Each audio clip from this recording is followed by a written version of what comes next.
Murder, He Wrote. Written by Watson MD 93. My name is William Schaefer. I'm a writer from Oregon. I've written a few novels, and it's a passion of mine more than a career. However, lately I've had terrible writer's block. I haven't been making enough money to pay the bills, so I've been working a security job to get by. Now, I mainly write horror novels, but lately I've been blogging more often to get my thoughts on paper. I usually take advantage of my downtime at work and brainstorm ideas for my next book. But lately, I felt like all of my ideas have already been used, and it's eating me up inside. My blogs are my only escape from the insanity. I can write whatever I want and not feel like a disappointment to myself. I have a few followers though, so I try to make the blogs somewhat creative. A few nights ago, I received an email from a man who claimed to be my biggest fan. It read, "Dear Mr. Schaefer, I've been following your blogs for years. I've read all of your novels. I was wondering if you would be interested in the job of writing a book for me. If you are interested, respond to this email at your earliest convenience. Best regards, your biggest fan, Colin." I was relieved at the incredible news, but also a little terrified because I felt like I wasn't at my best. I emailed him back immediately though, saying, "Dear Colin, I appreciate the offer, sir. However, I have been plagued with writer's block lately, and I feel that my work would not be at its best. Thank you for reaching out. I hope that you find the author that you are looking for. Best regards, William." Now, it wasn't more than 5 minutes before he replied, "William, I insist. I wouldn't have it any other way, and I can assure you, you will be compensated more than a fair amount. I will allow you to stay in my cabin to accommodate your writer's block. A change of scenery and the quiet alone time will help. I will make the first payment when you arrive, and the cabin will be stocked with food. And when the book is finished, I will provide the rest of the payment. I have provided the address along with the location of the hideaway key in a separate email should you proceed with the inquiry. All my best, Colin." This sounded too good to be true. But I was thrilled at the idea, so I called my work and I told them that I'd be away for a few days due to a family emergency, and I headed to the address. It was only 20 miles from my house, so I had no excuse not to go. Half of the drive was a beautiful scenic route through the woods. My mind was suddenly racing with ideas for the book. I pulled up to the cabin and my excitement doubled. It was a beautiful getaway house.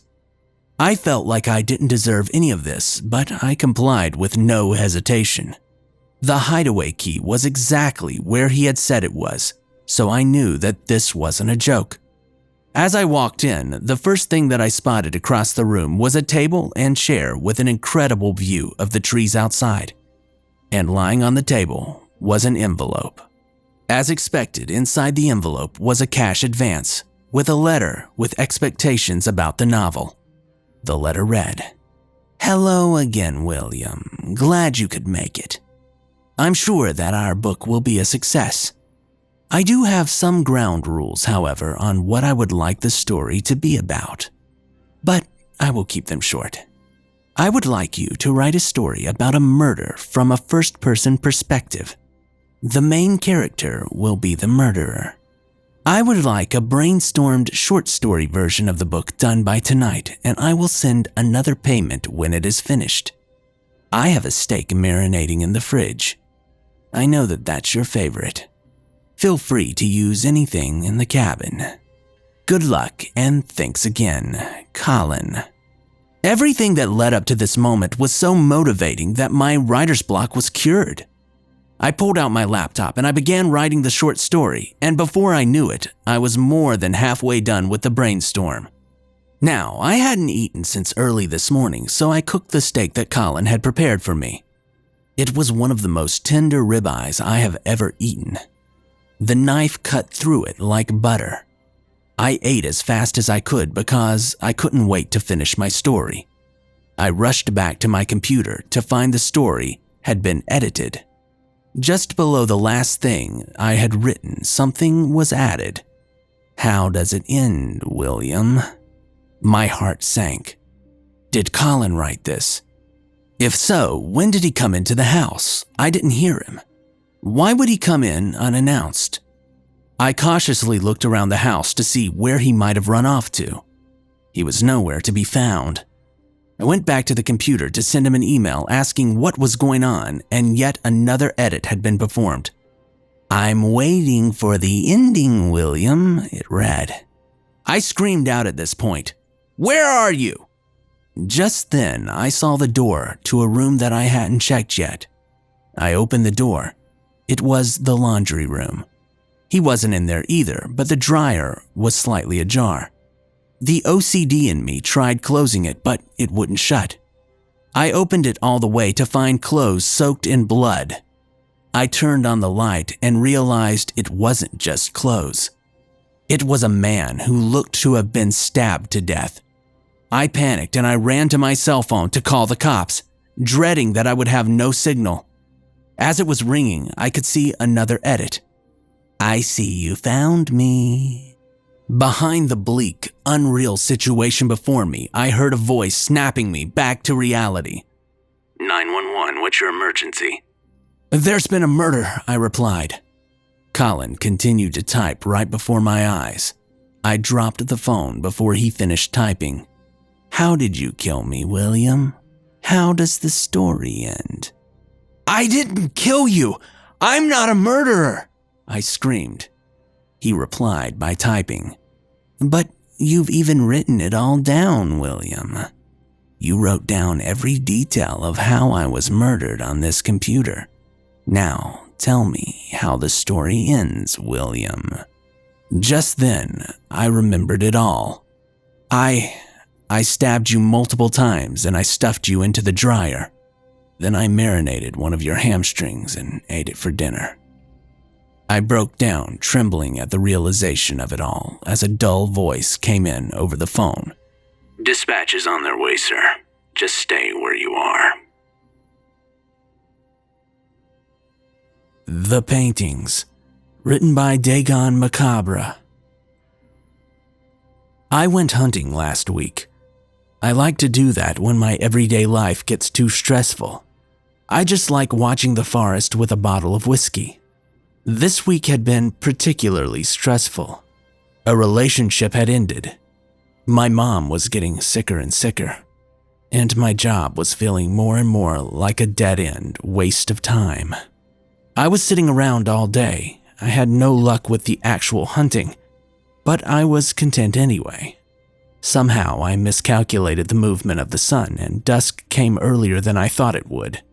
I started heading back for my car, but the darkness fell and it became pitch black. I had a flashlight, but it didn't help much. I was wandering around, having the feeling of being watched. I heard twigs breaking and rustling breaths. Probably animals, but maybe not. I yelled out, "Hello," but there was no answer. I loaded my rifle just to be safe. The footsteps and the breaths and the twigs breaking intensified, and I began walking faster. I walked for hours until I came to a little cabin. Now, I'm not the kind of guy who would just knock on a random door and ask if I could stay the night, but it certainly beats sleeping in the wilderness with that eerie feeling of being watched. I've always felt that there was something wrong about this forest. It sounds so cliché, but you probably know the feeling, when something just isn't right. I knocked on the door a few times, but no one answered. I tried my luck and felt the handle, and it was unlocked. I stepped inside. The lights didn't work, so I shone my flashlight around and called out hello, but again, no one answered. I went into the house and stepped into a small bedroom. I looked around, and on the walls were 4 very unsettling paintings. The first was of a pale, distorted face staring right through you. The next one was a woman with long black hair, showing only one eye. The third was of a child with black eyes. The last one was of an old man who looked sick with a large tumor on his chin. All of them stared with eyes like the heads of nails. It creeped me out, but I laid down on the bed thinking that I would just sleep until the sun came up and then I would get out of there. I woke up several times during the night with the same feeling I had had wandering through the woods.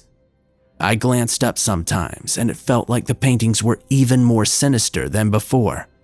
Who would hang this in your bedroom? What kind of sick guy lived here? I sure didn't want to find out. I woke up the next morning and felt relieved that the owner of the cabin hadn't arrived. I was just going to leave when I noticed something strange. There actually weren't any paintings on the wall. There were only 4 windows.